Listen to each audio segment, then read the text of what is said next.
Hi everyone, welcome to another Table Talk. So for most of us in the Northern Hemisphere, we're getting closer, we're already in the colder weather flying period of the year.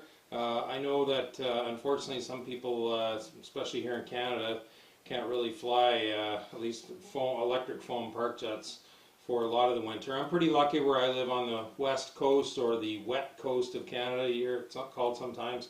I can fly pretty much all year round. There's a little bit of time in the fall and again in the spring where winter sort of arrives and we've get a period of wind and rain, and then as it leaves, same sort of thing. But once it stabilizes, some of the best flying weather I've ever had, or weather air conditions from the standpoint of low wind, nice cold dense air.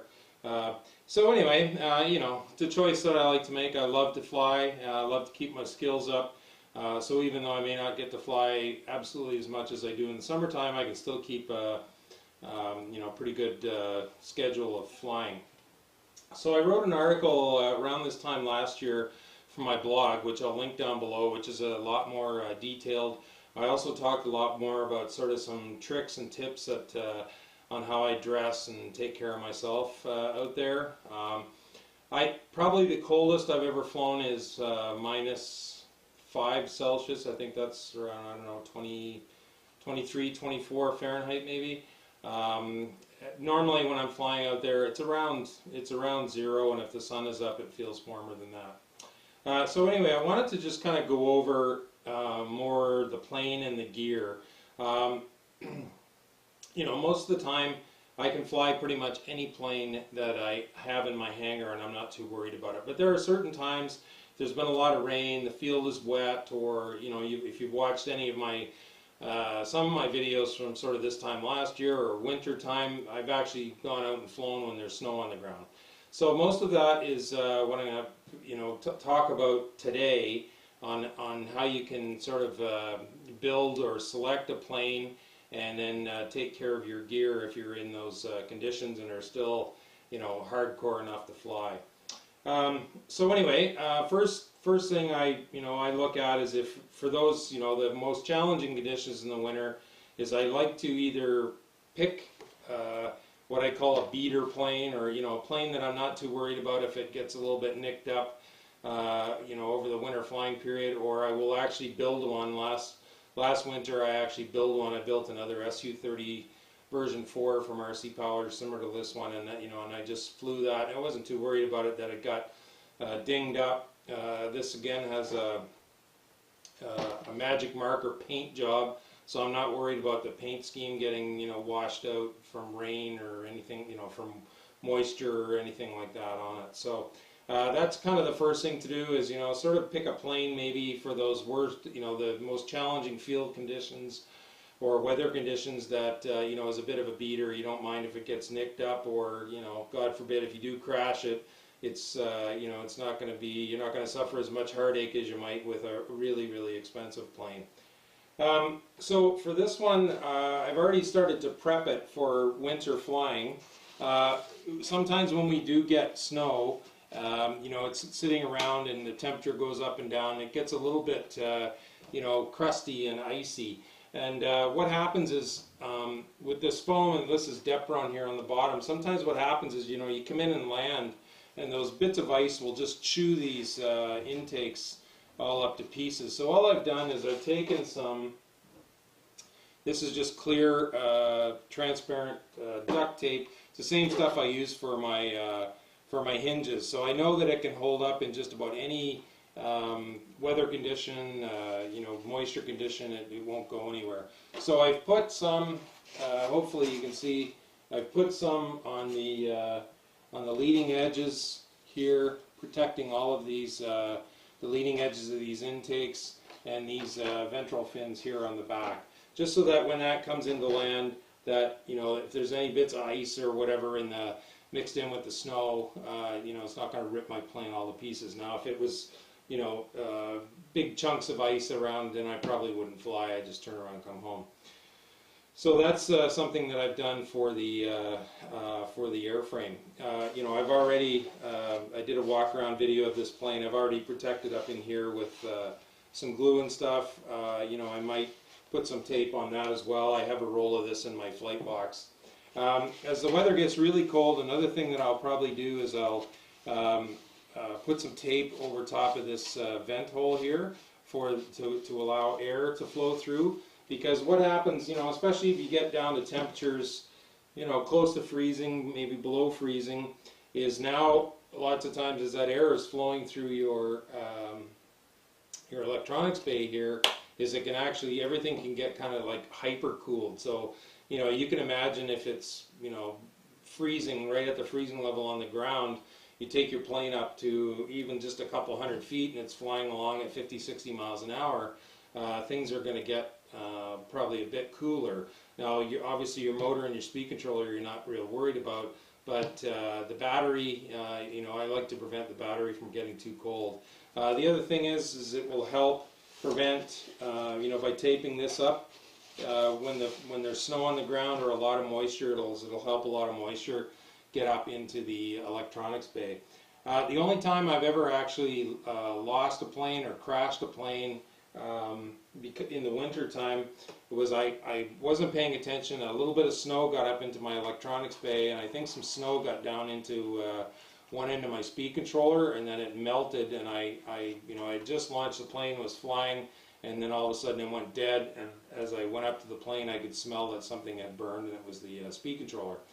Now, I know there's people around that put Corrosion X and some other properties on it. I suppose if you wanted to, you know, if you maybe chose one of your least expensive speed controllers, you could probably, you know, put some silicone or maybe even just some hot glue in either end of the shrink wrap here, and then that would sort of help prevent any moisture getting in around the electronics. That's probably, you know, one way if you're worried about that. These brushless motors, doesn't really matter if you know, a little bit of water gets in them. If I land and I've got water on the motor, I just gotta give the throttle a little blip and spin all the moisture off. I've never, you know, touch wood, I've never had a problem with the motor. With the servos, I store my planes in the garage, so the plane is already kind of cold soaked and it doesn't really warm up too much on the 10-minute drive out to the field. So I have learned my lesson with servos. I use all nylon gear servos. This might not be an issue if you use metal gear servos, but I like to use nylon gear servos because they're quite a bit lighter. So what I'll do is the first flight, maybe first couple of flights, is I'll just fly around, you know, fairly, not overly aggressive, like not, you know, super docile, baby the plane, but I won't get real aggressive, just to allow some, you know, some current to get going through the servos, get things warmed up. The only time I've stripped servos actually in my flying has been in super cold weather when I've gone out, and I haven't done that, you know, got really aggressive and crazy, and ended up stripping the teeth on a servo, because the nylon can get a little bit brittle when it's frozen. So I just, like I said, I just take it easy for the first couple of flights. Excuse me. One thing, especially if you store your planes outside, you want to check more often are the glue joints. You know, depending on the glue or the age of the glue, you know, as it gets cold, it could get brittle or pull away from the glue joint. So you want to check all of those. Also, the foam, you know, when it's been sitting at freezing, it can get a little bit brittle. So you want to be a bit more careful in how you handle the plane. Make sure that you don't damage it, and then also, you know, give it a good once over to make sure that you know, if you've been flying in a particularly cold on a particularly cold day, check it regularly after your flights, and then, you know, before you take it flying again, just to make sure that there's not any hairline fractures. I have noticed that with planes. More probably in spots where I might have used hot glue, not necessarily where I've used epoxy or some other glues, but it's worth, you know, it's worth checking that over. One thing I have noticed that you want to do, and I think I mentioned this in the blog, is sometimes when I land in the snow, you know, these intakes here, they fill up with some snow, and then what will happen is, you know, I launch the plane and that snow will go sliding backwards and go through the prop, and although it looks kind of cool, you know, it looks like your plane's making contrails, I've also noticed, pardon me, especially if there's ice in there, it can cause you to have get a nick in a prop. So what I do is if I land, as soon as I land, if the runway is wet or there's snow on it, when I pick the plane up, is I just hold it like this and kind of give it a shake, let all that snow and water and whatever else, and then I'll also open up the electronics bay and just check inside here to make sure that there's no snow or anything like that laying around. So yeah, so anyway, quick and dirty on the batteries. The batteries are kind of the one portion of your power system that I really keep a close eye on. I have found, and again, these facts are just what's worked for me. I don't know if they're based on any science or study, just other than what I found. I find that they work best between 5 and 25 Celsius. So if I know that the temperature is going to be below that, normally what I'll do is I will just reduce my flight time by about 30 seconds, because the batteries can discharge a little bit differently than they can if you're flying at more normal temperatures. At least that's been my experience, especially the older ones. So like I said, I'll just adjust my timer, reduce my flight time by about 30 seconds, and that normally is good for the battery, especially if they're older ones. And then just check on them, make sure they're not getting too cold. I don't normally recharge my batteries at the field because you take them out of the plane, they could be, or they've been sitting around for a while, they could be a little bit cold, and it might be a bit dicey charging them when they're cold like that. All right, folks, so there's just some tips. I wanted to do kind of some hands-on tips here about cold weather flying, just from the standpoint of the actual airplane and things that you can do depending on your weather conditions, field conditions. One thing that I did almost lose a plane last year, and I put a video in the blog.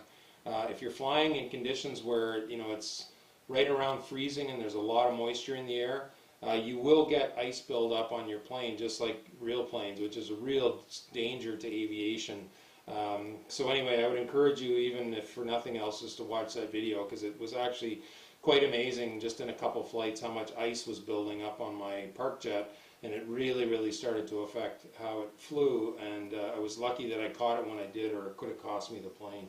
So anyway, yeah, please check out the video description down below for the link to the blog. And if you have any questions or comments, things that have worked for you for cold weather flying of park jets or other electric foamies, please don't hesitate to leave your comments down below. So thanks for watching. Blue skies, calm winds to everyone. Park jet noise, you have the sound of freedom, baby.